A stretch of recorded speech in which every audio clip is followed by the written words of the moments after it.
Olá, boa noite. O ND de hoje discute a difícil situação que se encontra a cidade de Mongaguá. Em maio deste ano, durante o cumprimento de mandado de busca e apreensão da Operação Prato Feito, a polícia encontrou mais de 5 milhões de reais na casa do então prefeito Arthur Parada Próstida, do PSDB. Por não explicar a situação, ele foi preso por lavagem de dinheiro. O vice, Márcio Melo Gomes, o cabeça, também foi impedido de exercer o cargo por ser suspeito de desviar verbas da União destinadas à educação. Enfim, Mongaguá vive momentos de incertezas. E sobre este assunto a gente conversa hoje com o advogado e presidente do Partido Democratas, Rafael Luiz Redó Garcia. Boa noite, Rafael, bem-vindo. Boa noite, Roberto. Boa noite a todos que estão acompanhando hoje na TV Bandeirantes, nosso programa. É uma situação muito delicada a gente vir aqui falar da cidade de Mongaguá, o que está passando esse momento histórico na cidade, mas estamos também para responder todos os questionamentos, o que há hoje na incerteza jurídica e também política na cidade de Mongaguá. Hoje, qual é o retrato político da cidade de Mongaguá? O retrato político, essa incerteza, a cidade, toda a população, todo mundo não sabe quem é o prefeito no dia quando acorda. Essa é uma incerteza por conta de liminares, recursos, de tudo que vem acontecendo, tanto na Câmara Municipal como nas justiças de primeira instância e segunda instância. Mas a gente acredita que agora, com a cassação de fato que aconteceu pelo Poder Legislativo, pela Câmara dos Vereadores, eu acho que agora nós estamos já chegando no momento já da reta final. Como foi bem resumido no começo do programa, a gente teve a Operação Prato Feito pela Polícia Federal, que deflagrou na cidade de Mongaguá, suspendendo o vice-prefeito, prendendo o prefeito, e a cidade ficou até naqueles dias sem um comando, sem uma liderança, sem o chefe do Poder Executivo. Tiveram que a Justiça de primeira instância, num plantão, ter que convocar o apoio, inclusive, da Polícia Militar para poder resguardar, salvaguardar a prefeitura, o processo todo que estava havendo ali naqueles dias, até que assumisse um prefeito interino que diz a Constituição Federal ser o presidente da Câmara. E de lá para cá veio vários fatos, tanto políticos como jurídicos, que a gente fica nessa quase que incerteza, a cidade e a população, não sabendo quem é de fato o prefeito da cidade de Mongaguá. Como é que fica a situação do vereador Guilherme Próstida, que é filho do ex-prefeito, Arthur Próstida? Ele foi afastado na questão dessa decisão? Ele ficou impedido de votar numa decisão da Câmara dos Vereadores. O Poder Legislativo, que tem o seu regramento, o seu regimento interno, ele decidiu que, por ser filho do prefeito que está preso, ele ficou impedido só de votar nessa votação, nessa deliberação. E aí convocou o suplente do próprio partido, do PSDB, e aí o suplente, que é o Dr. Pedro, ele assumiu para a votação do processo das comissões, do relatório final da comissão de cassação. E ele continua sendo vereador, o Guilherme, ele não tem a perda do seu mandato, nem o prejuízo. Ele adentrou na justiça com mandado de segurança, tentou liminar para poder votar pelo que ele acha, a sua defesa, ter havido um certo prejuízo no cerceamento de vereador, do seu cargo como vereador. E aí ele tentou com liminar na justiça, porém, em segunda instância, a Câmara conseguiu definir que o próprio vereador Guilherme não votasse mesmo e convocando o suplente dele. Como é que você analisa o papel da Câmara Municipal nesse momento que Mongaguá está vivendo? A responsabilidade ela passa a ser mais agora da Câmara realmente, dos vereadores, o Poder Legislativo. O órgão, a gente tem que respeitar a decisão da Câmara e a gente tem que saber também que a Câmara ela é soberana nas suas decisões, né? Não é agora um momento de a Câmara analisar a parte criminal. Quem vai analisar a questão criminal, o inquérito policial, o processo crime, se chama Justiça Federal, o TRF. Agora, a Câmara Municipal ela tem que resguardar no seu direito com legisladores a questão moral e ética desses agentes políticos. Então, a Câmara ela analisou, aliás, não somente uma comissão e sim 7 comissões que foram abertas na Câmara Municipal, e ela já analisou 2, tendo 2 relatórios já apreciados no plenário, e numa sessão há menos de 15 dias, numa sessão histórica na cidade, na Câmara, com mais de 15 horas de duração, eles decidiram por 2/3 em aprovar o relatório pedindo a cassação tanto do prefeito como do vice-prefeito. Agora, a gente pode dizer que Mongaguá vive a maior crise política da sua curta história, né? É possível já se ver o fundo do poço ou você acha que ainda muita coisa vai vir? É possível, acho que a gente já bateu na terra. É uma situação muito delicada, como bem falado, Mongaguá é uma cidade de 58 anos, de poucos prefeitos, né, porque sempre houve até uma alternância de poderes, e a gente verifica que esse momento nunca houve algo parecido, nunca houve algo que chegasse aos pés do que está acontecendo com a cidade, de você acordar um dia e não saber quem é o prefeito por conta de liminares, recursos e tudo mais. Então, nessa questão, realmente uma mancha na história da cidade, mas que serve também agora para a gente ter as melhores decisões da população. A gente está verificando uma grande movimentação da própria população, das pessoas civis, não nada relacionado a partidos, nem a grupos políticos, e a população se empenhando em poder agora defender a sua cidade, com tudo isso que aconteceu, em ir para a Câmara, ir para as redes sociais, ir para a imprensa e poder brigar pelo aquilo que aconteceu, que manchou a história da cidade, e poder fazer agora uma grande limpeza, essa que é a verdade. Okay, no próximo bloco a gente continua a falar sobre a situação da cidade de Mongaguá. Nós voltamos em instantes. Até já. O ND está de volta e a gente fala sobre a situação política da cidade de Mongaguá, e eu converso com o advogado e presidente do Partido Democratas, Rafael Luiz Redó Garcia. Rafael, eu gostaria de começar esse bloco falando um pouquinho sobre a sua situação. Você perdeu a eleição para prefeito em 2016 com um pouco mais de 2.500 votos, e olhando esse momento atual da cidade, o gosto é mais amargo? Olha, quando a gente tem filhos, você tem filho, eu tenho um filho, se ele toma uma decisão diferente daquela que é a nossa decisão, que a gente gostaria que fosse, você não deixa de amar o seu filho. Eu nunca deixei de amar a minha cidade, Mongaguá, pela decisão que ela tomou em 2016. Eu acho que se pode dizer até, se há uma derrota com sabor de vitória, pela campanha que nós fizemos, uma campanha limpa, uma campanha com as pessoas do bem, uma campanha que a gente gostaria de uma nova gestão, uma nova cara na cidade de Mongaguá, uma mudança mesmo, eu acho que a gente fez de toda maneira que pudesse ser feito para o melhor da cidade. É claro que hoje a gente vem mais experiente, a gente acredita que tem muito mais a fazer pela cidade, e tudo isso que foi deflagrado pela Polícia Federal, que está rolando nas justiças, eu acho que é um momento para realmente confirmar aquilo que a gente tinha, o propósito, o programa de governo, tudo que a gente sempre defendeu, sendo oposição, sendo candidato, sendo vereador, sendo candidato a prefeito, sempre defendemos na cidade de Mongaguá. Você ficou magoado com a cidade? Não é mágoa, não é uma certa mágoa. É claro que a gente queria um resultado diferente. A gente viveu e vive a cidade e continua amando a cidade como sempre. Mas eu acho que a gente poderia ter um outro resultado para dar uma outra resposta, que era o que a população queria, a mudança. A gente fala, infelizmente, muito sobre corrupção no país, na nossa região, agora excepcionalmente na cidade de Mongaguá. Se você tivesse vencido essa eleição, como é que você teria trabalhado essa questão da corrupção? Certamente a gente ia pegar um governo que a gente não tinha, era uma grande caixa preta, a gente não sabia como ela poderia estar, se tinha orçamento, se não tinha, nós íamos ter que fazer a abertura dessa caixa, né?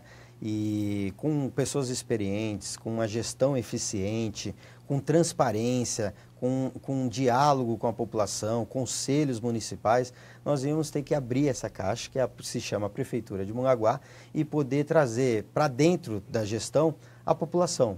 Eu cresci em Mongaguá vendo gestão fechada, vendo prefeito que não participa com a comunidade, com a população, que não faz audiência pública, e nós sempre defendemos isso na campanha lá atrás. E como vereador fizemos isso também.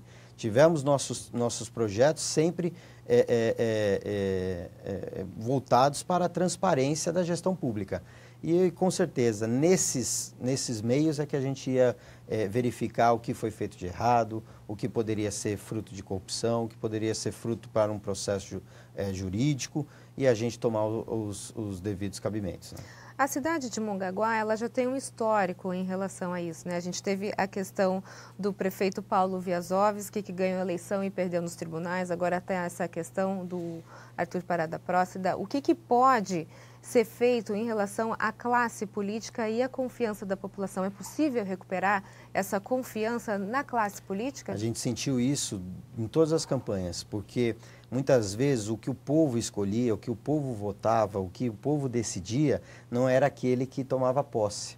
E aconteceu isso em 2012 e a gente verifica agora em cima de recursos, em cima de liminares, nas campanhas eleitorais, que muitas vezes a justiça ela interfere nos pleitos e acaba que a população, a grande maioria, em quem ela se juntasse os votos, somasse os votos em quem ela escolheu, não estaria representando a nossa população. E é bem difícil, mas é algo que a gente pode mudar justamente com isso, transparência, trazendo a população para dentro da gestão, fazendo uma maior participação da população no governo, para que eles pudessem também acompanhar essa evolução, esse desenvolvimento. Então é o que a gente defendeu em campanha e é o que a gente continua como princípio, mesmo fora da vida política hoje, mas como princípio para a cidade de Mongaguá, atuando na cidade de Mongaguá. Na campanha de 2016, você falou muito na questão de renovação, mas não tocou nessa questão da corrupção. Você ficou surpreso com isso? Esperava que tivesse esse cenário em Mongaguá? É um momento que a corrupção ela é amplamente debatida a nível nacional, com tudo o que aconteceu. Nós viemos com uma proposta nova, de fazer diferente daquela política antiga, de tudo que está sendo hoje resultado e a gente está acompanhando em telejornais, nas redes sociais e o que hoje praticamente a população defende nas urnas. Então nós viemos com essa proposta. Não deu certo naquele primeiro momento, mas ficou talvez aí uma semente plantada para que a gente pudesse, em outras eleições, tendo novas eleições, poder, regando essa planta, a gente poder crescer junto com ela. Eu vou ler agora uma declaração do professor Arthur Parada Próstida, que falou ao lado do Márcio Cabeça no discurso do dia 1º de janeiro de 2017. Ele falou o seguinte: continuaremos administrando Mongaguá com carinho, com respeito e amor por nossa gente. Iremos trabalhar todos os dias com responsabilidade e transparência com o dinheiro público. Ando em Mongaguá de cabeça erguida sempre. Provamos que a maioria das obras e serviços existentes na cidade foi fruto das nossas administrações. Fecha aspas. Como é que o senhor avalia essa declaração do ex-prefeito? É bem estranho. Talvez num momento festivo de posse, dia 1º de janeiro, isso daí caberia como um discurso só político. Mas a verdade, quem conhece a cidade, quem vive a cidade, a gente sabe que era muito difícil a população ter acesso ao prefeito. Não via o prefeito na cidade, não vê o prefeito numa padaria, num supermercado, ou não atende despachando no próprio gabinete, não há conselhos políticos, não há transparência. Tudo isso só teve realmente, de fato, concretizado quando a Polícia Federal veio na cidade numa operação legal e conseguiu, nas buscas e apreensões, nos afastamentos de cargos, entrando nas casas, nas residências, conseguiu deflagrar o que deflagrou, o que já é notícia em todas as mídias. Então, não bate o discurso com o que acontecia na cidade. E a gente tentou combater isso, tanto vereador, tanto como advogado, tanto como liderança, a gente sempre bateu nessa questão, que a gente precisava realmente de uma liderança na cidade. Um discurso que falava a realidade. Existia ali na cidade uma composição política e muitas das vezes os próprios vereadores, secretários, diretores não sabiam o que se passava dentro da prefeitura. Não sabia quanto tinha em caixa, quanto tinha orçamento, havia muita mentira, havia muita maquiagem de números e achando que estava enganando a população. Só que a gente verificava outras cidades desenvolvendo, evoluindo e só a nossa cidade ficando para trás. Então é um pouco disso que Mongaguá perdeu muito, perdeu na parte administrativa, perdeu na parte política e a gente está verificando agora nessas brigas jurídicas também o que a cidade vai deixando de ganhar, né? No próximo bloco, a gente continua a falar sobre a situação política na cidade de Mongaguá. Nós voltamos em instantes. Até já. O ND está de volta e a gente fala hoje sobre a situação política na cidade de Mongaguá. E eu converso com o advogado e presidente do Partido Democratas, Rafael Luiz Redó Garcia. Rafael, explicando um pouco melhor a situação que acontece na cidade de Mongaguá. Arthur permanece preso por quais crimes?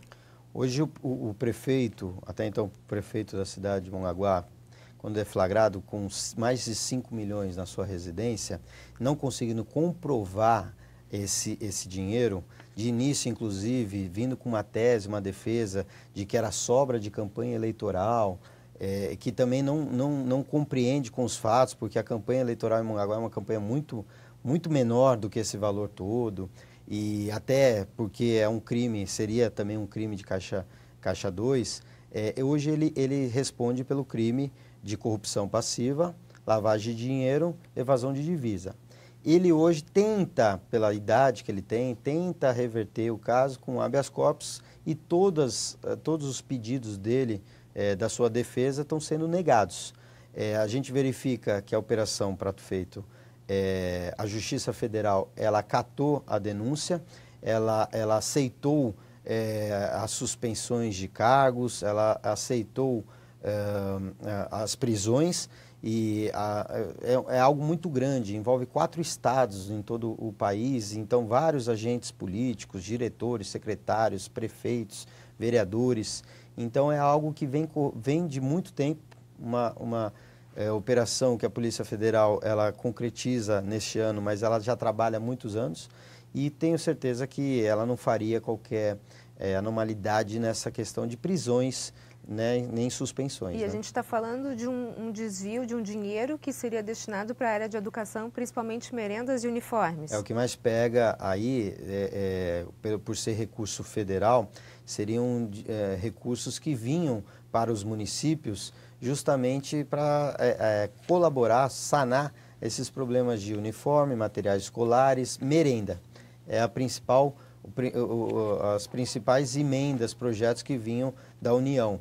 E aí a gente verifica que no meio do caminho havia os desvios, havia as interlocuções, haviam muitas notas frias, não entregas, recebimentos e tais, e aí é onde a polícia vem acompanhando todos os municípios deflagrados aí na operação. É possível de se afirmar que o Próstida usou esse dinheiro para a campanha, para se eleger? Com certeza, pelo tamanho da campanha que a gente enfrentou em 2016, pelo o que aconteceu, tanto é que eu, como advogado, e eu como candidato, nós impetramos várias ações eleitorais na época, justamente por abuso de poder econômico, abuso de poder político, porque a gente via que era desproporcional a campanha.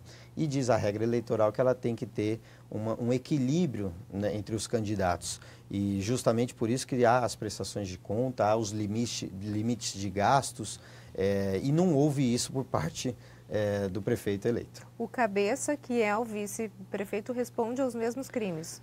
Na verdade, não. O vice-prefeito, ele primeiramente teve o seu cargo suspenso, ele não poderia nem adentrar ao prédio da prefeitura, nenhum prédio público, justamente porque a investigação estava sobre ele e sobre um diretor de compras. Está.